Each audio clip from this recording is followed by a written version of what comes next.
Rendez-vous le 12 et le 13 juillet au Palais des Congrès à Arcachon pour le 2e congrès C'est quoi le bonheur pour vous ? Au programme, 10 conférences passionnantes, 30 stands et 8 ateliers participatifs autour du bonheur, de la gratitude, de la connaissance de soi et de l'amour. Si vous souhaitez prendre votre place, ne tardez pas, rendez-vous sur le site du congrès C'est quoi le bonheur pour vous ? À très vite les amis. Le principal obstacle au bonheur, c'est nos propres pensées. C'est pas quelque chose d'extérieur à soi. Le bonheur pour moi, c'est la liberté. Pour moi, c'est très simple en fait, le bonheur. C'est juste être. Bienvenue sur le podcast C'est quoi le bonheur pour vous ? Je m'appelle Julien Perron, je suis le réalisateur du film C'est quoi le bonheur pour vous ? Pendant plus de 4 ans, je suis parti à travers le monde pour interviewer 1500 personnes autour de cette question fondamentale. À travers ce podcast, on parlera bien-être, développement personnel et médecine douce. Je vous souhaite un merveilleux voyage sur la route de la connaissance de soi. Bonjour tout le monde, j'espère que vous allez bien là où vous êtes. Écoutez, moi ça va encore plutôt bien. On est toujours en train de préparer cette belle et 2e édition du congrès C'est quoi le bonheur pour vous, qui va avoir lieu là donc le 12 et le 13 juillet au Palais des Congrès à Arcachon. On a hâte de tous s'y retrouver. Le temps file, déjà, ça fait dans un mois. Je crois de mémoire qu'il reste à peu près 80 places ou 90 places si vous voulez venir. Donc vous tapez congrès, c'est quoi le bonheur pour vous dans un moteur de recherche et vous tomberez directement sur le site internet du congrès et vous verrez, il y a un onglet billetterie. Ça va être génial, il y a 10 conférences, il y a 30 exposants, il y a 8 ateliers participatifs. D'ailleurs, toutes les conférences aussi seront participatives parce qu'on a vraiment envie que vous viviez des expériences tout simplement parce que de mon point de vue, on apprend plus à travers le corps que de manière cérébrale, j'ai envie de dire. Et donc, du coup, ce sera que des conférences expérimentationnelles. Il y aura aussi donc des ateliers pendant les pauses du matin et de l'après-midi pour justement continuer aussi à vivre des expériences. Et ça sera bien évidemment autour de la connaissance de soi, du bonheur, de la gratitude, de l'amour, de la joie, du développement personnel de manière très très large. Je vais vous montrer une petite vidéo qu'on a réalisée, c'était donc en 2023, notre première édition. C'était à Arcachon. D'ailleurs, on a signé avec le Palais des Congrès d'Arcachon et la ville d'Arcachon jusqu'en 2027, ce qui veut dire que le congrès a lieu tous les 2 ans. Donc, si vous voulez venir, ne ratez pas cette année parce qu'il faudra attendre après 2027. Et on reviendra, de mémoire, je crois que ce sera le 20 et le 21 novembre 2027. Là, c'est le 12 et le 13 juillet, si vous voulez venir. Donc, on a pour habitude de filmer toutes les conférences pour notamment proposer un replay en illimité après pour ceux qui ne peuvent pas venir. Et je vais vous montrer du coup l'ambiance de 2023. Et on se retrouve tout de suite après avec Frédéric. Tout d'un coup, on rentre dans une salle où il y a beaucoup d'enthousiasme, où c'est joyeux. Je pense qu'on a tendance à se défendre de nos peurs plutôt que les accepter, leur faire de la place et les affronter. Parce qu'on a une vie trop sédentaire. Donc on est tous sur des rails, on nous dit voilà, c'est tout droit. Il faut que des gens osent faire des pas de côté. Le bonheur pour moi, c'est l'alignement. On grandit dans un environnement qui nous apprend à être d'une certaine manière pour pouvoir être aimé. Généralement, on met un masque pour correspondre à notre environnement immédiat. On va essayer de comprendre ce qui se cache derrière ce cœur et comment dans votre quotidien vous pouvez vivre plus pleinement avec un cœur plus éveillé. Comment on peut influencer sa santé, sa vitalité et son amour. Qui sommes-nous ? C'est pas évident de répondre à cette question. Je crois que le bonheur, il va au-delà de soi. Si on veut s'inscrire dans cette vie avec le plus d'épanouissement possible, ce qu'il nous faut, c'est l'amour. Comment vous vous sentez, Arcachon ? Je pense que le bonheur, il est juste là. Tout reprend du sens. C'est juste ça. C'est donc les 12 et les 13 juillet au Palais des Congrès à Arcachon. Vous êtes tous les bienvenus. Bonjour Frédéric, comment vas-tu ? Bonjour à tous. Tu vas bien ? Impeccable. Magnifique. Tu me disais en amont que toi, tu habites à Grasse, donc tu bénéficies aussi du soleil ici du sud, là où il fait chaud en ce moment. C'est ça. Et en plus, il fait très, très chaud, c'est vrai. C'est donc, on est passé par des périodes assez fraîches et là, tout d'un coup, c'est l'été. Mais c'est assez incroyable. Hein. Frédéric, 1 heure, ça passe très, très vite. Donc, on va rentrer dans le vif du sujet. Je vais te laisser te présenter pour les gens qui ne te connaissent pas, que tu nous expliques qui tu es, ce que tu fais. Dis-nous tout. D'accord. Alors, bonjour. Moi, j'étais une ancienne sportive de haut niveau. Donc, j'étais 18e française en tennis. J'ai eu la chance de vivre dans Roland-Garros. Là, on a eu la 15e de Roland-Garros. On a eu une finale exceptionnelle. Et ensuite, donc, bon, j'ai été maman de 3 enfants et je me suis reconvertie il y a à peu près une 13aine d'années à peu près, voilà, où du coup, je te suivais déjà avec Néo Bien-être, donc avec le début de ton histoire aussi. Donc, j'étais thérapeute, multithérapeute, naturopathe, sophrologue. En fait, j'avais tout ce qui était réflexologue aussi, tout ce qui était autour du stress. Voilà, c'était gestion du stress, gestion du poids et surtout le travail autour des neuromédiateurs. Ensuite, donc moi, je suis une famille d'enseignants. Donc, mes 2 parents sont enseignants. Je suis moi-même prof de tennis aussi. Donc, quand j'avais on n'a plus le droit de dire patients, donc mes clients en rendez-vous, pour moi, c'était important qu'ils repartent avec une compréhension en fait de ce que je leur avais dit et de leurs changements à effectuer. Donc, j'ai créé mon centre de formation il y a 7 ans. J'ai changé de nom il y a 3 ans et demi. C'est le Centre Naturopathie Énergétique, donc le CFNE. Il est articulé, il y a 7 ans, je l'ai articulé autour d'une formation que j'aurais aimé avoir moi en tant que thérapeute, c'est-à-dire qui est un mélange de naturopathie et d'énergétique chinoise. Voilà, donc c'est l'Orient et l'Occident. Et pour moi, c'est 2 techniques exceptionnelles qui s'allient parfaitement et qui... C'est vraiment un gros plus pour les futurs thérapeutes et pour les élèves que j'ai formés. Voilà.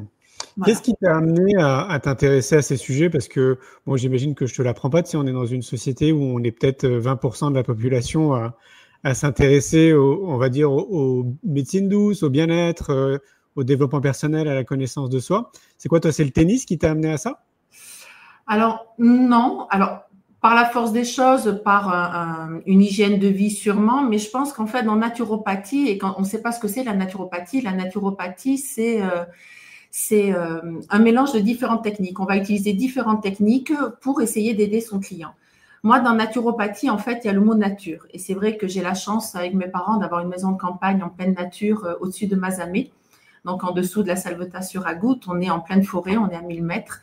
Et je pense que j'ai toujours eu besoin de ce côté nature, de se ressourcer. Et puis, je suis quelqu'un d'assez simple et assez nature. Donc, je pense qu'en fait, c'est ça. Et c'est vrai que quand je me suis formée et quand j'ai retrouvé un petit livre que j'avais acheté à l'époque de la naissance de mon fils aîné qui a 32 ans, sur la réflexologie. Donc, je pense que ça s'est fait comme ça, naturellement aussi. Tu t'es formée auprès de quel organisme à l'époque en naturo?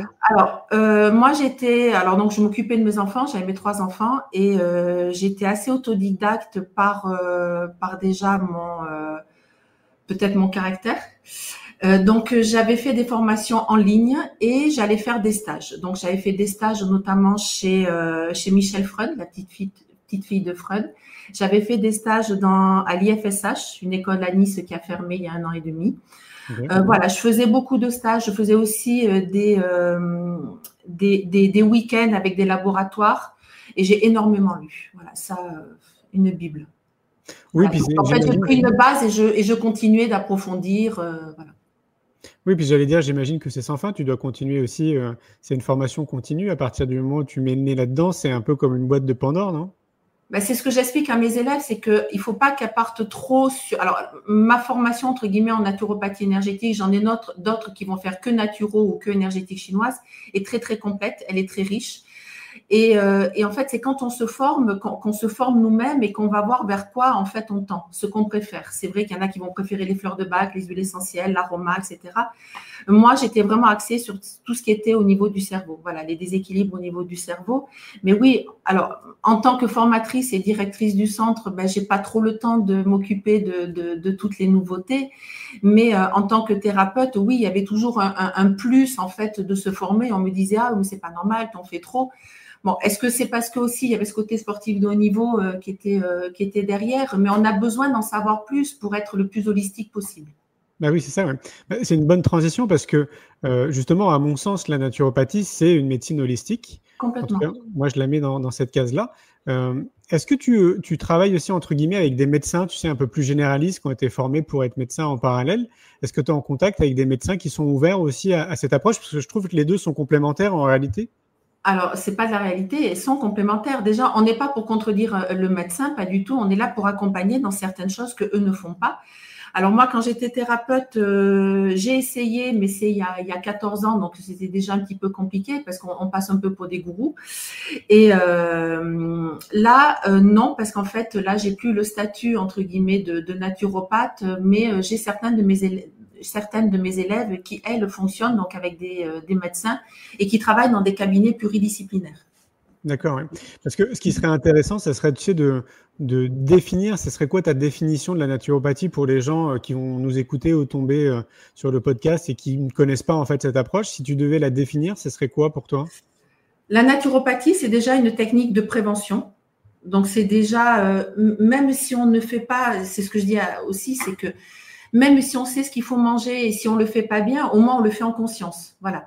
Donc ça va tout aborder, que ce soit la gestion du sommeil, la manière de se coucher, quand se coucher, l'alimentation. Donc c'est tout ce schéma préventif en fait.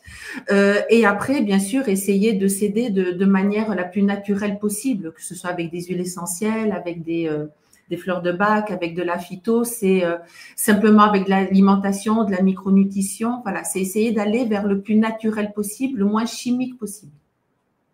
Parce que, de mon point de vue, tu sais, je mets beaucoup d'énergie dans le monde de l'éducation, en parallèle de C'est quoi le bonheur pour vous et de la connaissance de soi. Et moi, de mon prisme, moi j'ai 46 ans, je suis né dans une famille, tu sais, on parle de tout ça, en fait, de bien-être et de développement personnel depuis que je suis gamin. Donc, je vois un peu l'évolution. Alors que moi, pas du tout. Et donc, je vois l'évolution à titre perso et pro. Et très clairement, même encore à l'heure d'aujourd'hui, en fait, on nous apprend pas, tu parlais d'alimentation, à manger vraiment une alimentation qui nous convient, tu sais, en termes de vitalité et d'énergie, quoi. Non, et c'est vrai que c'est pour ça que là, j'ai un projet, donc je pars aux États-Unis pour essayer de former avec une de mes élèves, donc certifiée, qui est prof d'anglais, aux États-Unis, parce que moi, je pense que c'est quelque chose qu'il faut rentrer dès l'école. Voilà, dès l'école, apprendre déjà rien que la gestion du stress, de se poser sur ses émotions, de les comprendre et de les accepter, et puis de les travailler, parce que bon voilà, il faut aussi les travailler, c'est pas simplement les comprendre. Pareil pour l'alimentation, pour plein de choses, se soigner naturellement au lieu de se mettre vite de suite une crème qui va être à la cortisone ou autre. On a d'autres solutions en amont. Je suis pas contre tout ça, bien sûr, mais essayer d'autres choses en amont. Donc, c'est pour ça que je pars là le 1er juillet et que je reviens vite fait donc pour le salon à Arcachon. Donc, aux États-Unis, parce qu'il y a une ouverture différente justement auprès des écoles. Et pour moi, en fait, l'enseignement reste toujours très important. Et je suis à fond dans ton projet parce que oui, on doit changer des choses, que ce soit dès le départ pour soi-même. Et après aussi par rapport aux jeunes femmes qui vont avoir des problèmes, certaines plus importants que d'autres, avec l'endométriose, avec plein de choses. On sait que le stress est important, que l'alimentation est importante, qu'il y a pas mal de choses à faire. Et ça, pourquoi on ne nous l'apprend pas? Voilà. Et ensuite, à gérer une famille, à gérer des enfants, etc. Donc, il y a une logique. C'est pour ça que j'ai créé une formation autour de la famille aussi. Parce que qui n'est pas certifiante, celle-ci, mais qui permet d'avoir une grosse approche de papa. Ah, je vois un chat derrière. Moi, ils sont couchés. Voilà. Une approche beaucoup plus globale de tout ce qu'on peut faire en partant d'une assiette. D'expliquer, même si on fait pas ce qu'il faut, au moins on comprend, voilà, certaines choses. Et puis des aides pour des rhumes, parce que de suite on nous bloque avec des médicaments chimiques, mais il y a des choses, il faut que ça sorte aussi, donc ça il faut le comprendre. C'est comme les émotions en fait. Oui, tout à fait. Alors c'est intéressant parce que tu as l'air de dire que les les écoles aux États-Unis sont plus ouvertes. Ah oui? En fait, en France, on est très sectorisé. Donc, tout ce qui est, voilà, mon père était en collège, ma mère en école, en primaire. Et je sais que mon père a bataillé déjà quand il a voulu créer une session sport-études pour moi parce que voilà, j'ai été championne de France, etc. Donc, et puis bon, j'avais un niveau intellect, donc c'était dommage d'arrêter l'école. Hein. Et il a bataillé déjà pour faire ça, donc pour créer ça, mais pour rentrer d'autres idées et toutes ces idées-là, il y a quand même un barrage administratif, un barrage éducatif. Alors qu'aux États-Unis, on va pouvoir toucher déjà un peu plus les enseignants qui seront à même d'enseigner tout simplement, et aussi des parents. Alors que là, tout est fermé. On est pour l'instant assez fermé sur ces choses-là. Ah oui, c'est intéressant. En tout cas, d'intégrer, et moi, c'est ce que je souhaite, donc voilà, tu le sais aussi. Donc, c'est ce que je souhaite, c'est pouvoir intégrer dès le départ une base naturopathique ou en tout cas holistique, que ce soit en gestion du stress, des émotions, de pas mal de choses, de bienveillance, Parce qu'en fait, on en est là. On dit c'est quoi le bonheur pour vous, mais enfin, ça va déjà être la bienveillance. La bienveillance sur soi et la bienveillance sur les autres. Mais d'appréhender ça, quand on voit… Moi, je suis quelqu'un, et pourtant, je ne vis pas dans un monde de bisounours, quoi qu'on en pense, qui, depuis que je suis petite, je ne peux pas écouter les informations. Voilà, j'y arrive pas. Ça me rend malade. C'est très compliqué pour moi. Et quand on voit, parce que j'entends, hein, malgré tout, tout ce qui se passe actuellement, mais il y a une problématique qu'on veut essayer de résoudre, mais il y a une base qu'on n'a pas. Voilà, cette bienveillance envers tout le monde et envers soi-même aussi. Oui, c'est exactement mon constat. Alors, je ne sais pas si tu le sais, j'ai écrit 2 livres qui s'appellent Oui. C'est quoi le bonheur pour vous? Et justement, le premier livre que j'ai écrit, qui est sorti il y a 2 ans, je rappelle ces fondamentaux. Alors, pour moi, les fondamentaux, c'est l'alimentation, le sport, le sommeil, se rapprocher de la nature le plus quotidiennement possible, tu vois, intégrer dans sa vie des exercices de relaxation, par exemple 10 minutes par jour. Tu sais, tous ces fondamentaux, en fait, qu'on a oubliés dans notre société, que je rêve justement que la plupart d'entre nous se réapproprient, un peu comme un chercheur, tu sais. Complètement, complètement. Ouais. Mais même rien qu'être pieds nus. Oui, voilà. Moi, je suis pieds nus, là, hein, ça se voit pas. Oui, moi aussi. Voilà. Non, mais des choses simples, en fait, et c'est ce que je comprends pas qu'on parte sur… Alors, bien sûr, tout est compliqué et tout est de plus en plus compliqué, mais pourquoi pas revenir à des choses simples? Et pourquoi pas les initier dès le départ? Un gamin, enfin, c'est pur, un gamin. Donc, pourquoi il se déformerait autant? Pourquoi? Donc, c'est vrai que voilà, bon, donc il y a ce projet, là, je pars donc le 1er juillet. Après, il y a le projet aussi en Espagne, donc avec une diététicienne, où on va essayer de former aussi en Espagne. C'est une autre approche aussi complètement différente. Mais voilà, je suis en fait pour l'ouverture d'esprit, pour la communauté. Moi, je pense qu'en fait, il faut faire les choses en commun. Il faut s'aider. Alors, c'est vrai que j'ai eu un caractère où j'ai pas souvent demandé d'aide parce que j'ai été aussi élevée dans une… il faut réussir, il faut être fort, il faut y aller, etc. Mais voilà, à un moment donné, pourquoi je ne demanderais pas d'aide? Je peux quand même être forte, entre guillemets, on demande de l'aide. Donc voilà, moi, c'est toute cette approche-là. Tu disais que tu étais pieds nus. Alors moi, je te disais que moi aussi. D'ailleurs, pour imaginer le propos, pour que les gens imaginent… très souvent, moi, j'arrête de travailler vers 4h30 de l'après-midi parce que je suis réveillé très tôt, je suis réveillé à 5h30.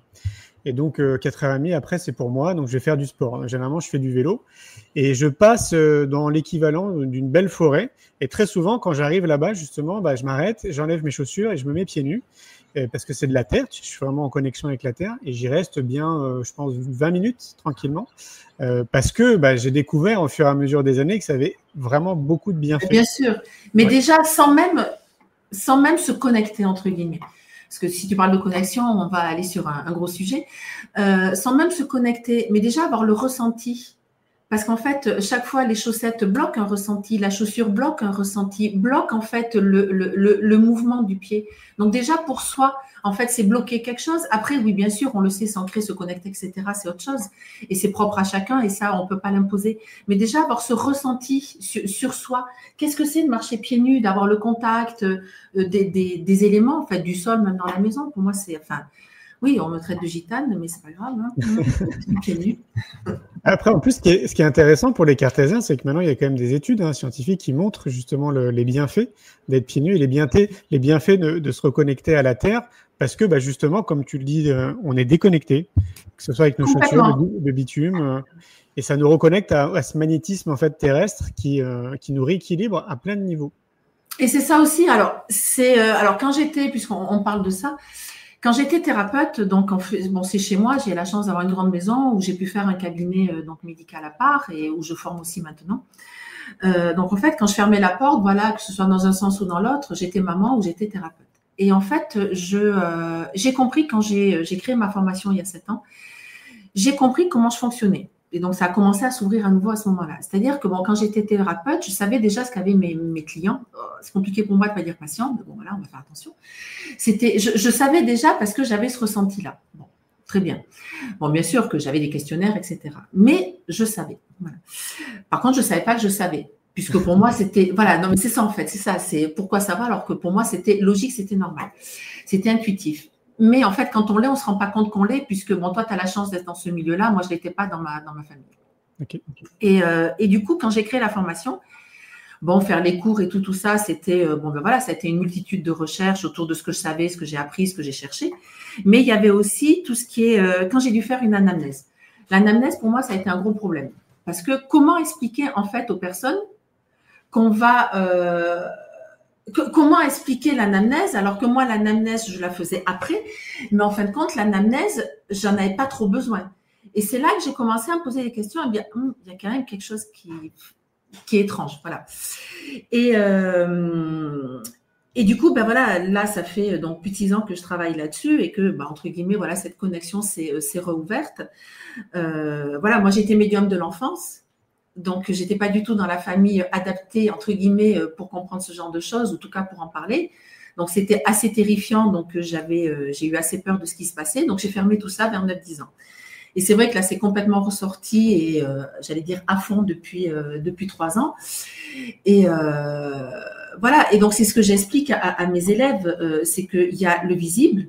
Donc, il y a tout l'apprentissage qu'on va faire autour de la naturopathie, de tout ça, mais il faut travailler avec ce monde invisible aussi. Parce que ce monde invisible, qu'on l'entende ou pas, qu'on le veuille ou non, il est là, il est présent. Et après coup, moi, j'ai rappelé certaines de mes anciennes clientes et leur dire, voilà, il faudrait venir faire un soin avec, bon, donc je travaille avec beaucoup de thérapeutes, il faudrait venir faire un soin parce qu'elles me demandent régulièrement, j'ai des messages, ah, vous voulez pas me reprendre, etc. Et il y en a une, ça m'a fait tilt, et je me suis dit, mais en fait, non, on peut faire ce qu'on veut, il y a une autre problématique invisible. Et je l'avais appelé, je lui ai dit, bon, ça serait bien de venir, j'ai une énergéticienne qui vient et de faire un soin. Et en fait, le problème était là. Voilà. Donc, c'est vrai que cette connexion, elle est très importante. Tu veux dire que c'est ton côté médiumnique de naissance qui t'a amené à associer la naturopathie et l'énergétique? Ah ben voilà, j'ai la réponse, oui. Ouais. Parce que le truc, c'est que quand on ferme ce genre de choses, en fait, on est, comment dire,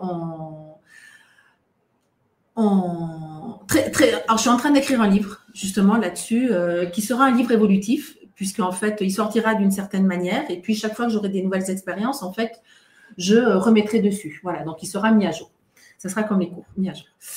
Et c'est très particulier, surtout quand on ne sait pas. Et donc, entre guillemets, se réouvrir, recomprendre, se reconnecter, en fait, on l'appelle comme on veut.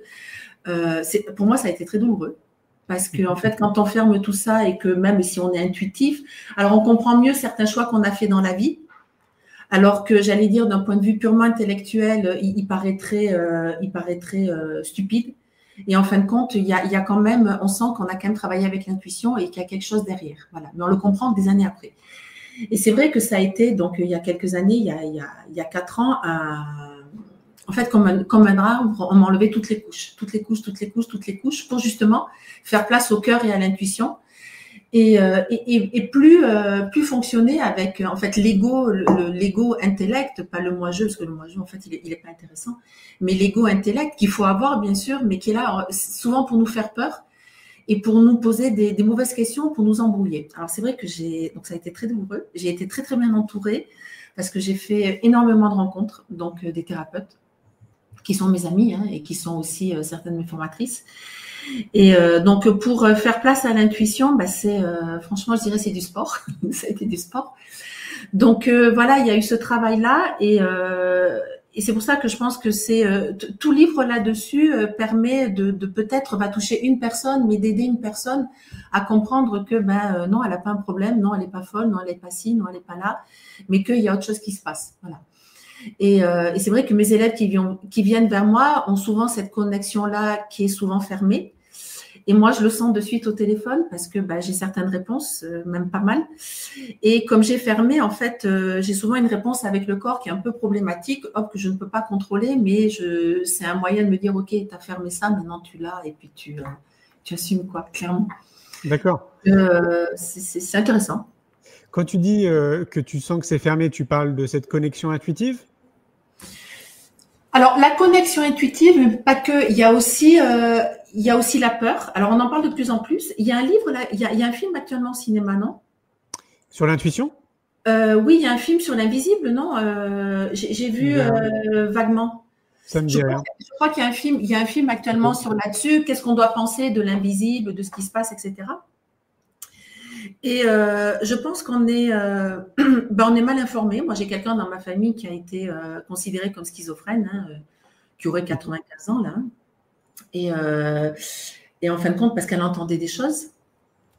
Mais voilà, on est tous canal de manière différente. Il y en a qui entendent, qui voient, qui ressentent, qui voilà. Après, Enfin voilà, je suis complètement novice là-dedans, hein, donc, mais je trouve que c'est à la fois, moi de la part de toutes mes élèves, ou des personnes qui savent que, voilà, que j'ai pas de problème pour en parler ou qu'on me pose des questions, enfin voilà, je n'en fais pas métier ni commerce.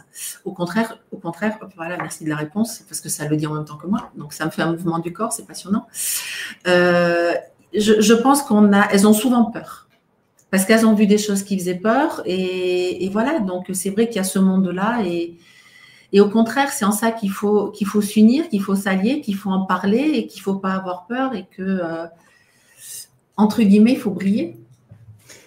Les personnes qui viennent se former auprès de toi, c'est quoi le profil de ces gens? C'est tout. D'accord. Il n'y a pas de profil type, c'est beaucoup des reconversions, beaucoup des personnes qui justement ont eu des grosses réflexions sur elles-mêmes, sur la vie, sur pas mal de choses. Ça va être aussi des infirmières qui en ont marre du côté froid, entre guillemets, inhumain, qu'elles sont obligées d'avoir en fait, mais normal hein, pour se protéger, voilà, par rapport à tout ce qu'elles subissent en école d'infirmière, etc. Moi, j'ai une de mes belles-filles qui fait école d'infirmière, mais bon sang, moi, avec l'empathie que j'ai depuis toujours, mais je peux pas. Je peux pas. Tu sais, je ne peux pas. C'est pour ça que les infos, tout ça, je ne peux pas. Déjà, je ressens trop la souffrance. Elles, on les entraîne, en fait, à se fermer à tout ça et à avoir des gestes automatiques. Donc, il y a ces personnes-là. Il va y avoir des pharmaciens. C'est de tout, ou la simple maman qui a envie d'aider, qui a envie d'aider autour d'elle, il y a de tout. Voilà. Oui, donc c'est pas forcément. Donc c'est pas forcément des thérapeutes, c'est pas forcément des professionnels. Non. Okay. Par contre, par rapport à ça, j'ouvre des affiliations et franchises, c'est-à-dire la possibilité, parce que c'est très difficile d'être thérapeute, parce qu'il y en a beaucoup aussi. Parce qu'il y a beaucoup d'écoles, j'allais dire sans lendemain, qui, moi ça fait quand même plus de 7 ans, qui ouvrent, voilà, depuis le Covid, il y a une émergence de formation de tout dans toutes les médecines naturelles. Et donc, j'ouvre une franchise pour justement, et c'est peut-être aussi ce qu'on va développer aux États-Unis, donc de former en fait des thérapeutes, par exemple, je dis n'importe quoi, une sophrologue, de la former mais justement dans les plantes médicinales. Du coup, elle pourra, ou en alimentation, enfin bon, voilà, en ce qu'elle souhaitera, aussi ce qu'elle ressentira, elle pourra en plus de ces séances sophro, donc faire un accompagnement autre. Parce que moi, c'est vrai, quand je faisais mes séances sophro, donc en fait, je disais aux personnes, voilà, on va faire un bilan quand même pour voir vos carences, que ce soit minérales, vitamines, etc. Ou aussi vos déséquilibres au niveau des neuromédiateurs. Parce que si une personne manque de dopamine, elle sera tout le temps comme ça, puis on aura beau faire toutes les séances qu'on veut de sophro, ça ne servira à rien, ça sera du vol. Alors, il va falloir complémenter donc, pour traiter cette dopamine et après travailler le stress ou d'autres choses ou le dynamisme. Alors, ça serait bien que tu précises ce que c'est les neuromédiateurs, parce que je pense qu'il y a beaucoup de personnes qui savent. C'est ça, j'ai hésité au début, je n'ai pas voulu être trop pipelette, parce que je suis assez pipelette. Alors, on appelle ça neuromédiateur ou neurotransmetteur. En fait, ce sont des petits, pour simplifier, des petites connexions au niveau du cerveau. Il y en a plus ou moins des principaux, il y en a énormément aussi. Donc, on travaille sur la motivation, sur l'entrain, sur les angoisses, sur la déprime. Voilà, c'est sur ces choses-là. Et je donne un exemple parce que j'avais eu la chance en tant que thérapeute de travailler avec l'équipe de Franck Esposito, des nageurs avant les JO de Rio. Et donc, un nageur, s'il est sur son plot, son plot de piscine, donc du bassin prêt à plonger, et qu'au moment du sifflet, il reste sur son plot, ou alors il a un décalage, en fait, c'est qu'il va manquer de dopamine. Voilà. Mais c'est peut-être de nature, peut-être qu'il est né comme ça avec une carence. Moi, j'ai su après coup, quand ma grand-mère était décédée et quand j'ai fait mes formations donc en naturo, ma grand-mère a toujours été comme ça, toujours fatiguée, toujours un peu molle. On disait molle, surtout vers Montpellier, tout ça, elle est molle, hein, voilà. Mais un petit peu molle. Et elle a fini par la maladie de Parkinson. Avec la maladie de Parkinson, donc on traite en L-dopamine. Donc en fait, elle devait avoir une carence L de dopamine. Okay. Voilà. Donc en fait, c'est sa physiologie, c'est son terrain. Donc, c'est vrai que régulièrement, il faut faire un apport là-dessus parce que sinon, ça sera toujours compliqué pour elle. D'autres personnes, moi, je suis plus quelqu'un qui cogite. Donc, ça va plus être sur les cogitations. Donc, les cogitations peuvent amener à l'anxiété. Donc, ça aussi, il y a peut-être une carence là-dessus. Mais ça, donc, ça se traite avec des compléments alimentaires. Donc, j'allais dire pour avoir le coup de boost. mais aussi après, on retrouve dans l'alimentation. La dopamine, on va la retrouver dans le parmesan. Le fromage, c'est bon d'en manger le matin, ça contient beaucoup de tyrosine, etc. Voilà.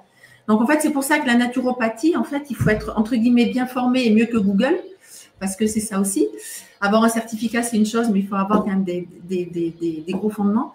C'est faire un tout, voilà. C'est se servir de tout ça, que ce soit les carences, après une éducation, comprendre que là, en fait, le stress extérieur est mauvais pour soi, donc il faut essayer un peu de relâcher la pression de certaines choses, que ça, voilà, peut-être reprendre la lecture, faire de la marche, respirer en conscience. Voilà, quand on marche, ok, très bien, mais même dans la rue ou quoi que ce soit, si on marche à conscience, si on fait attention à ce qui nous entoure, déjà on prend conscience des choses. Donc voilà, c'est un peu tout ça. Est-ce que tu intègres l'iridologie dans ta formation? Alors moi, j'ai été formée en irido. Alors l'iridologie, pareil, selon les villes, selon les régions, c'est considéré comme gourou aussi. Donc moi, je le faisais en cabinet aussi. Donc c'est vraiment une formation de terrain qui va permettre de comprendre si la personne a un terrain allergique. Alors, il y a des fois, je disais, bon, vous avez un terrain allergique, vous avez des problèmes au niveau de la peau, de l'eczéma, etc. Non. Mais en fait, l'hérédité, donc en fait, on voit aussi l'hérédité, en fait, en irido, l'hérédité disait que, ah oui, moi, chez moi, ils ont tous de l'eczéma, du psoriasis, etc. Donc, dans ma formation, il y a une approche, en fait, autour de l'iridologie, mais voilà, je ne vais pas pousser en irido. Ok. Ouais, parce que je te pose la question parce que de ce que j'ai compris, tu connais sûrement le centre de formation Senato à Paris. Oui. Qui pour le coup intègre vraiment il y a un bon cursus d'iridologie. Moi, je me rappelle quand j'étais petit, donc je sais pas, je devais avoir peut-être entre 6 et 10 ans. Ma mère nous envoyait voir justement un iridologue. Et je me rappelle que ça m'avait bluffé la première fois que j'avais été la voir, cette dame. J'avais été bluffé de l'approche parce que c'était pas que physiologique, elle avait même capté aussi mes émotions. En fait, complètement, puisqu'en fait, ça s'appelle les radii solari, donc en fait, dans les yeux, donc il y a plusieurs choses. Donc, il y a des anneaux. D'ailleurs, moi, quand j'avais fait ma formation auprès de l'IFSH, donc c'était le responsable qui nous formait en irido, il avait regardé mes yeux, il a dit « Oh là là, ça va pas du tout !» J'ai dit « Oh, qu'est-ce qui va te sortir celui-là, sérieux ?» Alors que bon, moi, je savais où j'en étais et tout. Et en fait, je suis quelqu'un qui cogite beaucoup. Et puis, en plus, je comprends maintenant avec la médiumnité, où, bon, par exemple, la nuit, moi, je dors qu'1h40 et après, je voyage. Voilà. J'ai tout le reste du temps, en fait, je voyage. Donc, je pensais que je rêvais ou que je dormais pas. Donc, j'avais appris avec la sophro à rester au calme. Non, en fait, j'ai compris depuis peu qu'en fait, je voyage. Donc, du coup, en fait, il y a une moulinette en permanence. Et donc, l'intellect plus ça, en fait, j'ai beaucoup d'anneaux. On appelle ça des anneaux de crampes. Et donc, chez les schizophrènes, c'est ce qu'on trouve aussi. Donc, ils en ont énormément. Il m'a dit, oh là, ça fait tout. Et donc, bon, après, on en avait parlé et tout, donc il avait compris.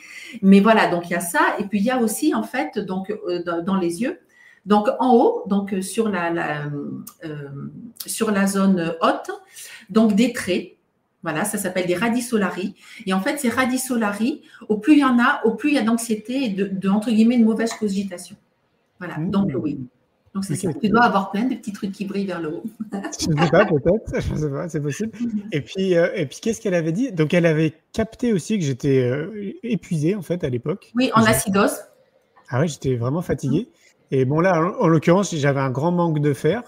Et puis, oui, je me rappelle, tu sais, elle avait, peut-être que c'était le cas aussi chez toi, elle a une espèce de grande map de notre œil, en fait. Oui, avec tous les organes qui correspondent, en fait. Ouais, c'est ça, ouais. C'est comme la réflexologie, c'est comme la réflexologie faciale. Moi, j'enseigne en Dien Shan, donc c'est la réflexologie faciale. Donc, on a des formations aussi en réflexologie plantaire, palmaire, etc. Et donc, c'est la même chose. En fait, on va retrouver les zones des organes donc dans les yeux, que ce soit même sur le visage, les mains ou les pieds. Donc, c'est ça. Et moi, il avait vu à l'époque, donc en fait, il y a des alvéoles. Les alvéoles, c'est un peu comme une ogive, en fait, une ogive, et en forme donc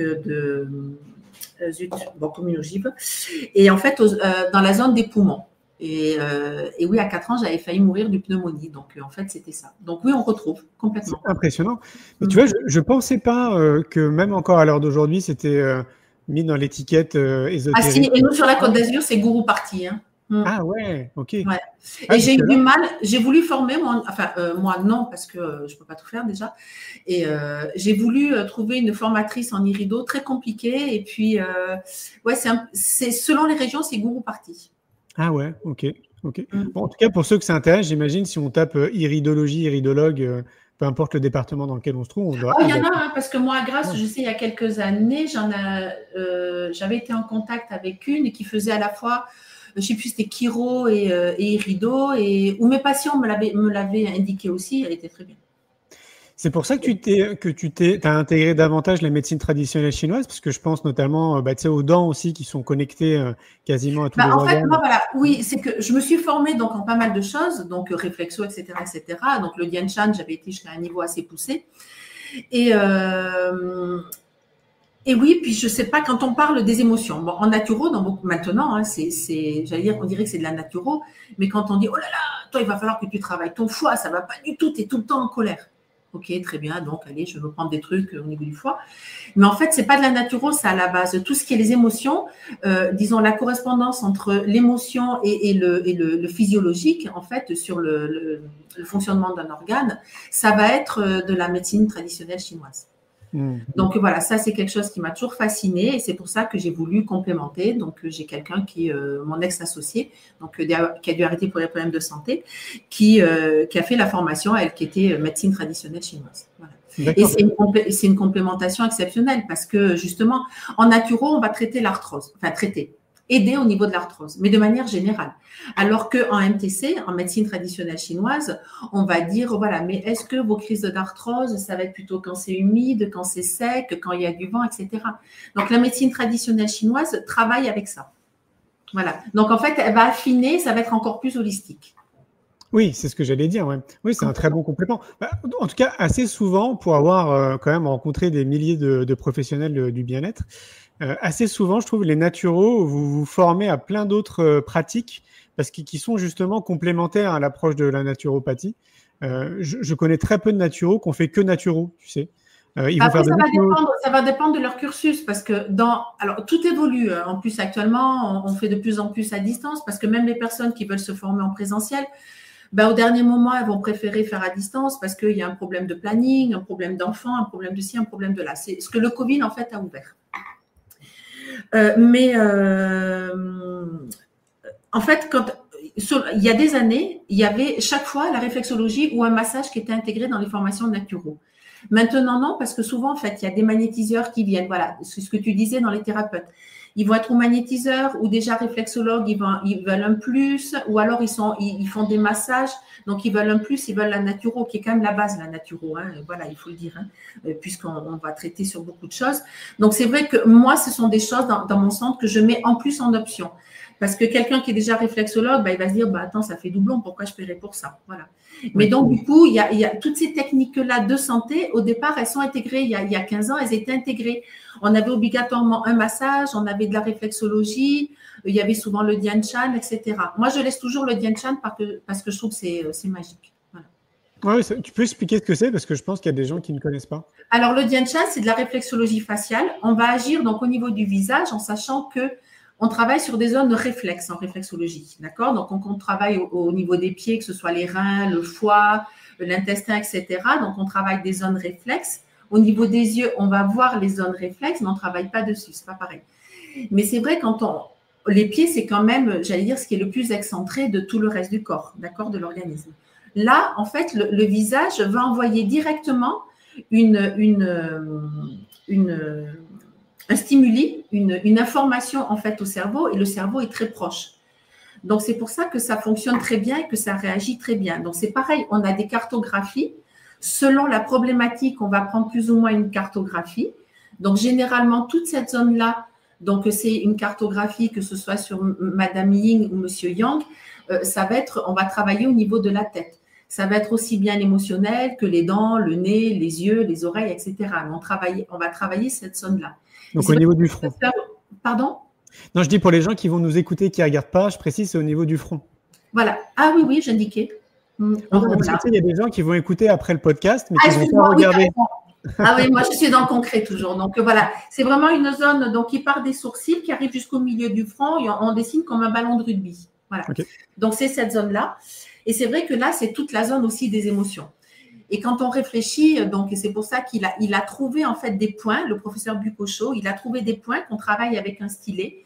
Donc, il a trouvé des points qui correspondaient à des émotions ou à un organe, etc. Et quand on voit, quand on réfléchit, on est tout le temps en train de se mettre les doigts, on se pose en fait les doigts sur cette zone-là. Donc, c'est qu'il y a une réflexion là. Il y a matière à réfléchir aussi là-dessus. Donc, voilà. Donc, on va travailler donc sur des zones réflexes.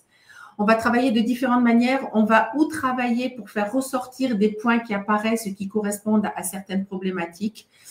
Donc, du coup, ça va nettoyer la zone. Ou alors, on va faire des formules de points qui vont correspondre à des problèmes de tendinite. Voilà, on sait qu'on associe certains points. Et du coup, on va travailler différents points sur le visage qu'on va ensuite patcher avec un petit bout de... un petit patch qui contient du camphre, d'accord? Donc, on demande avant et on fait un test avant, etc. pour voir si la personne n'est pas allergique. Et ça agit après, après la séance. Mais c'est magique. Oui, ça ne m'étonne pas. Tu sais, j'ai envie de revenir un peu mais rapidement peut-être sur l'alimentation parce que ce que j'ai constaté aussi à travers mon parcours, c'est que quand même pour beaucoup de personnes qui à un moment donné ont des maux, donc MAUX, très souvent… Il faut mettre les mots, MOTS, dessus. Quand tu commences à supprimer le gluten, les produits laitiers, il y a déjà beaucoup de maladies, je le mets entre guillemets, qui disparaissent. Et le café, qui est un gros problème quand même. L'alcool. Oui, bien sûr, voilà. Le problème de l'alcool, c'est aussi d'un point de vue naturopathique, ça fait des fermentations au niveau de l'intestin, en fait. Donc, c'est tout ça. Après, le gluten… Bon, Djokovic en est quand même une belle preuve, d'accord, sans gluten, hein, le joueur de tennis. Mais lui, il avait commencé avec Gerblé il y a des années, en fait, qui faisait donc des gâteaux sans gluten. Donc, le gluten, il faut tester. Voilà, on peut passer, si par exemple on n'est pas bien, fatigué, des ballonnements, etc., on va passer une semaine sans gluten et on voit ce qui se passe. Voilà, il ne faut pas se dire « Ah, je supprime, je vais aller mieux ». Il faut tester. Bon, le sucre, on le sait, c'est mauvais aussi. Et les laitages, en fait, ce qui se passe, les laitages, c'est que déjà, au point de vue ORL, dès qu'on a une problématique, asthme, infection, quoi que ce soit, il faut supprimer les laitages. Sans les laitages en naturo, c'est une aberration. Voilà. Donc, il faut aller vers les laitages végétaux. Exactement. Ouais, parce qu'en fait, ça remplit le mucus. Oui, voilà, le laitage rempli de mucus. Et sans parler de l'acidose, voilà, parce que ça, elle a dû le voir aussi dans tes yeux. On a des tendances, en fait, à aller plus ou moins vers une acidité du corps. Donc, le laitage, le gluten acidifie l'organisme. Quand on est sportif, on est acidifié. Quand on est stressé, on est acidifié. Toute la vie fait qu'on est de plus en plus vers l'acidifiant. Donc, c'est vrai que si on peut réduire certaines choses et les remplacer, c'est pas plus mal. Tout en se faisant plaisir, parce que ça, c'est important, le plaisir. Et oui, tu m'étonnes. Tu veux dire de revenir notamment peut-être un peu plus à une alimentation alcaline, c'est ça? Il faut le travailler, alcaline. Alors déjà, moins transformé, voilà, d'essayer, même si on ne cuisine pas, mais de faire des choses assez simples. Donc déjà, ça va être mieux que le préparé. Parce que le préparé, mais il y a tout le gras, le sucre, le sel qu'il y a. Il faut savoir que le sel, c'est un problème aussi. Hein. Le sel, normalement, un morceau de pain par jour, en fait, c'est la dose quotidienne de sel. Et ouais, oui, complètement.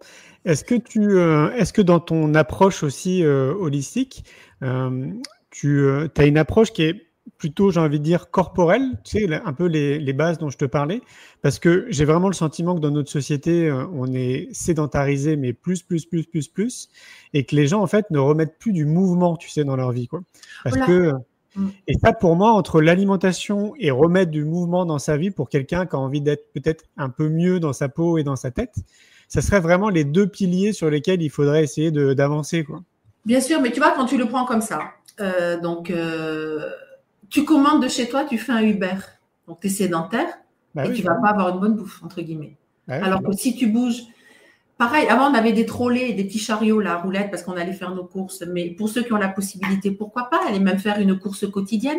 Ça fait marcher, ça fait bouger, et puis on fait notre repas du jour. Donc ça, c'est pas mal. Mais oui, le mouvement, alors moi, je suis un mauvais exemple là-dessus, parce que je suis beaucoup dans le mouvement. Voilà. Moi, je cogite, je réfléchis. C'est pas la cogitation, en fait, parce que cogitation, c'est péjoratif. Donc, je vais réfléchir, je vais créer dans le mouvement, je vais méditer dans le mouvement. J'ai déjà essayé la méditation à l'arrêt. C'est pas pour moi. Moi, ça va être une méditation en conscience. Ça va être, si je sens que je suis en train de créer ou qu'il y a quelque chose qui se passe, et je sais que c'est la médiumnité aussi, ben, je vais bouger, je vais marcher, je vais prendre conscience, etc. Voilà, on le dit aussi. Bon, moi, je suis une ancienne sportive de haut niveau. On a été des années quand même assez cobaye, hein, parce que j'ai 56 ans. Donc, bon, j'ai été championne de France à 16 ans, etc. Et puis, on n'était pas dans ce monde-là où on doit faire attention à la douleur, où il fallait y aller. Et puis, c'était tout, quoi. C'était comme ça. Hein. Une entorse en demi-finale, on se strappe à l'hôpital et puis on finit la finale. Hein. Donc, voilà. Donc, du coup, j'ai des douleurs, etc. Mais de s'arrêter, c'est pire. C'est pire. Ma mère, elle a 84 ans. La semaine prochaine, je monte à Roland avec elle parce qu'elle est qualifiée pour les championnats de France et elle est bourrée d'arthrose. C'est une catastrophe. Mais au plus elle en fait, au mieux elle est. Parce que si elle reste dans le fauteuil, elle me dit c'est une catastrophe, j'arrive pas à me bouger. Et pourtant, elle est farcie d'arthrose. Donc, le mouvement est important. Et le mouvement, en fait, pour les personnes qui ont du mal à gérer leurs émotions, l'inaction, c'est une catastrophe. Parce que du coup, en fait, elles vont être complètement assommées par leur questionnement, alors que de bouger, de respirer, de sortir. Mais rien que la marche, c'est le capital santé. Mais tellement. Est-ce que tu connais les zones bleues dans le monde? Oui, non, dis-moi. Je sens que ça ne te parle pas. En fait, les zones bleues, il y en a 6 dans le monde. En fait, c'est 6 pays dans lesquels il y a le plus de centenaires. Ah non. Et en fait, c'est des zones très particulières. La plus connue, c'est celle au Japon, sur Okinawa. Ah oui, voilà. Ça, je savais, mais je savais pas que ça s'appelait les zones. J'ai lu les livres justement sur Okinawa, tout ça, mais je savais pas que c'était les zones bleues. C'est classé comme des zones bleues. Et donc, il y en a une aussi qui est pas très loin de chez nous, qui est en Sardaigne. Donc, c'est un village, en fait, en Sardaigne, où il y a le plus de centenaires. C'est-à-dire, en fait, ces gens-là vivent jusqu'à 110, 115, 120 ans en parfaite santé physique et mentale. Et donc, il y a des gens, évidemment, qui sont intéressés à tout ça pour comprendre un peu, mais comment ça se fait. Et en fait, ils se sont rendus compte qu'ils avaient du mouvement tous les jours dans leur vie. Ils mangeaient, bien évidemment, sainement. Donc, autrement dit, plutôt méditerranéen et végétarien, hein, globalement. La nature était omniprésente autour d'elle. Il y avait toujours du lien social, donc ils sont toujours en connexion avec des gens. La communauté et s'ouvrir aux autres et puis accepter le partage. Bah, bien sûr. Ils ont du sens, c'est-à-dire que tous les jours, quand ils se lèvent, ils ont un sens à leur journée, tu sais, comme un sens dans la vie. Et enfin, ils cultivent tous une forme de spiritualité, c'est-à-dire qu'ils ont la foi en quelque chose, peu importe ce que c'est, peu importe le nom, mais une spiritualité, donc une foi qui les amène à croire en quelque chose de plus grand, en fait. Tu vois. Et c'est pareil dans ces 6 zones bleues, donc ils sont vraiment éclatés dans le monde, ils ont tous les mêmes principes et les mêmes types d'hygiène de vie. Donc ça veut dire quelque part qu'on aurait vécu... Excuse-moi, quand tu dis plus grand, alors plus grand, ça peut être aussi ambitieux, voilà, avoir la foi, quelque chose de plus grand.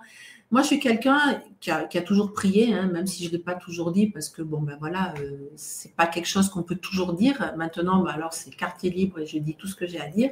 Donc, parce qu'à un moment donné, je peux pas refouler celle que j'étais et celle que je suis, c'est pas possible. Et il y a une logique des choses. Mais la foi, même sans penser plus grand, c'est déjà être soi. C'est avoir la foi aussi. Ça ramène aussi à soi, la foi. Voilà, c'est croire, c'est espérer et croire. Et c'est... je pense que je suis quelqu'un de maladivement positif. Et ça m'a beaucoup aidé parce que j'ai eu une vie assez difficile, surtout les 7, 8, 12 dernières années. Mais toujours la croyance qu'il y a du bon. En fait, c'est ça. C'est pas toujours du plus grand. Voilà, c'est pas toujours penser plus grand parce que ça peut paraître vaniteux aussi pour certains. Mais c'est la croyance du bon. La croyance du bon, du simple et du présent. C'est cette foi-là et se dire ça va aller. Voilà, ça va aller. Pour moi, cette foi-là, elle est importante. Oui, je comprends. Mais oui, cette étude, mais j'avais pas retenu les zones bleues. Ouais, très intéressant, les zones bleues. Petite question, mais pas des moindres, parce que peut-être que tu le sais, j'ai interviewé 1500 personnes dans 25 pays pendant 4 ans et je leur ai posé une seule question. Ah. C'est quoi le bonheur pour vous? Alors, c'est quoi le bonheur pour toi, Frédéric? À la fois, c'est la simplicité et à la fois, c'est le tout. Voilà, c'est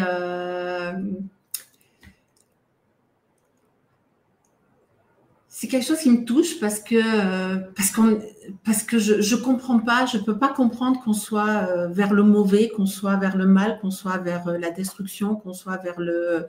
Alors c'est en ça qu'on dit un bisounours. Non, je suis pas un bisounours, mais voilà, c'est le simple, le pur, le simple, le facile. Non, c'est pas toujours facile, mais c'est aussi beaucoup une remise en question de soi. Et c'est le partage. On peut rien faire sans partager. Moi, je veux pas être seule. Dans ce monde, entre guillemets, je suis pour l'ouverture vers les autres. Parce que je pense qu'on a beaucoup à apprendre pour soi déjà des échanges avec les autres. Et voilà, oui, que ce soit de sa famille, de ses amis, de ses rencontres, mais il faut sortir, il faut vivre, il faut chacun avec ses moyens du jour au niveau de la santé, de tout financier, mais c'est ça le bonheur. Et quand tu disais, voilà, ils ont ces personnes-là dans les zones bleues, elles ont un objectif quand elles se lèvent le matin. Il y a beaucoup d'études là-dessus, mais il y a plein de livres aussi. Pourquoi pas lire des petites phrases positives? Se les répéter. Il y a des applications aussi qui nous balancent des petites phrases positives. Mais c'est tout simple. Et s'arrêter les pieds nus et prendre conscience de qu'on est là. Mais c'est important. Donc, c'est à la fois simple, rien et tout. J'ai une autre question aussi parce que c'est un sujet qui est très important pour moi, c'est l'amour, qui est pour moi une belle énergie, peut-être même l'une des plus belles énergies qu'on peut essayer d'injecter un peu dans tout. Et j'ai une question qui est associée justement, qui est, tu verras, qui est très originale. Ce serait quoi l'amour pour toi, Frédéric? Alors déjà, j'avais envie de dire lequel, parce que ça va être autant l'amour de mes chats, l'amour de la vie, l'amour de la nature, l'amour de mes proches, l'amour de ma famille, n'en parlons pas. Moi,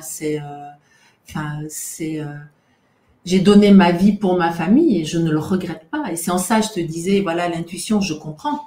Parce qu'il y a des choses qui étaient tellement illogiques. Ben non, je l'ai fait justement pour avoir mes enfants. Parce que je ne pouvais pas vivre sans enfants, pour essayer de créer une famille, parce que mes parents, parce que tout ça. Et c'est en ça que je ne peux pas être seule, ça ne m'intéresse pas. Moi, j'ai besoin d'aimer. Voilà, aimer, c'est respirer. De toute façon, je ne fonctionne qu'avec le cœur. Donc, c'est pour ça que je suis contente que la médiumnité soit revenue, parce qu'en fait, elle enlève toutes les peurs. Et du coup, on fonctionne encore plus avec son cœur. Donc, c'est capital. Comment on fait pour te joindre, Frédéric, pour les gens qui aimeraient se former auprès de toi? Alors, donc, j'ai un site internet, donc le Centre de formation en naturopathie énergétique. Je l'ai simplifié avec lecfne.com, lecfne.com. Et c'est, voilà, où vous tapez Frédéric Martin, Centre de formation naturopathie énergétique à Grasse, normalement. Je suis assez correctement référencée, donc ça devrait sortir. Et il y aura le petit lien aussi dans ta vidéo. Tout à fait. On te trouve sur les réseaux sociaux? Sur oui, Facebook? Oui, sur Instagram, CFNE, naturopathie énergétique. Oui, sur Facebook, sur un peu tout, bien sûr. Ok, TikTok, LinkedIn, tout ça quoi. LinkedIn un peu, mais pas trop active. TikTok, pas beaucoup. Je laisse un peu ça aux jeunes. Ok. Est-ce que tu as un mot de la fin, Frédéric? Les mots qui me viennent, c'est chouette, c'est bonheur, c'est partage, c'est rencontre, c'est voilà, comme je te disais, je suis ravie qu'on mette en place après d'autres choses parce que bien sûr, et déjà au point de vue de cette éducation, mais il y a tellement de choses à faire, à penser, et il faut y aller. J'avais aussi un projet autour des femmes, en fait, de marcher. J'ai fait un bout du chemin de Compostelle, de marcher, d'avoir une réunion entre les villes qui est quelque chose et qu'on se retrouve voilà, des personnes qui ont envie de marcher autour de la marche, justement, de quelque chose accessible, plus ou moins pour tout le monde, de mettre un projet autour de ça, si tu veux. D'ailleurs, on en parlera précisément. Parce que, voilà, on doit se réunir. On ne doit pas se désunir, mais se réunir. Ah bah, tu prêches un convaincu. Je pars demain matin pour accompagner un groupe de 12 personnes sur Compostelle, justement. Ah, vous partez d'où? On part du Puy-en-Velay, on va s'arrêter à Espalion. D'accord, ok. Non, moi j'ai fait tout ce qui est Arles, Nîmes, etc. D'accord, ok. Ouais. Merci beaucoup Frédéric pour cet échange. Avec plaisir. Et puis à bientôt à Arcachon en tout cas. Exactement, ouais. Tu auras un stand au congrès C'est quoi le bonheur pour vous? C'est ça, avec plaisir. À tout bientôt, belle journée. Toi aussi, ciao, ciao. Merci, ciao. Au revoir. Et voilà les amis, c'était Frédéric Martin. J'espère que vous avez passé un bon moment avec nous. Donc vous tapez CFNE, CFNE dans un moteur de recherche et vous tomberez sur son centre de formation original en naturopathie énergétique et qui allie l'intuition, les sciences et traditions. Donc si vous voulez nous rejoindre le 12 et le 13 juillet au congrès C'est quoi le bonheur pour vous, vous pouvez, il reste encore des places, vous tapez congrès C'est quoi le bonheur pour vous dans un moteur de recherche et vous trouverez très facilement le site. Je crois qu'il doit rester 80 ou 90 places. Ça va vite partir là puisqu'il reste plus qu'un mois. Je vous souhaite le meilleur là où vous êtes. Donc, vous avez compris, moi, je pars demain matin sur Compostelle, accompagné d'un groupe de 12 belles âmes. Ça va être très chouette. Je vous envoie plein de bonnes vibes et je vous dis à tout bientôt. Ciao, ciao. Tout d'un coup, on rentre dans une salle où il y a beaucoup d'enthousiasme, où c'est joyeux. Je pense qu'on a tendance à se défendre de nos peurs plutôt que les accepter, leur faire de la place et les affronter. Parce qu'on a une vie trop sédentaire. Donc on est tous sur des rails, on nous dit voilà, c'est tout droit. Il faut que des gens osent faire des pas de côté. Le bonheur pour moi, c'est l'alignement. On grandit dans un environnement qui nous apprend à être d'une certaine manière pour pouvoir être aimé. Généralement, on met un masque pour correspondre à notre environnement immédiat. On va essayer de comprendre ce qui se cache derrière ce cœur et comment dans votre quotidien vous pouvez vivre plus pleinement avec un cœur plus éveillé. Comment on peut influencer sa santé, sa vitalité et son amour. Qui sommes-nous? C'est pas évident de répondre à cette question. Je crois que le bonheur, il va au-delà de soi. Si on veut s'inscrire dans cette vie avec le plus d'épanouissement possible, ce qu'il nous faut, c'est l'amour. Comment vous vous sentez, Arcachon? Je pense que le bonheur, il est juste là. Tout reprend du sens. C'est juste ça.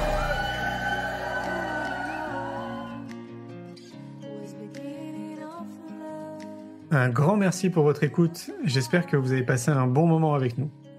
Pour prolonger l'expérience C'est quoi le bonheur pour vous et continuer votre cheminement sur la connaissance de soi, je vous invite vivement à lire mon livre C'est quoi le bonheur pour vous, que vous trouverez dans toutes les librairies. Jouez et amusez-vous avec le jeu de cartes entre amis, avec des inconnus, dans le monde de l'entreprise, à l'école. Regardez le film C'est quoi le bonheur pour vous. Et surtout, prenez soin de vous. Je vous souhaite un merveilleux voyage vers vous-même.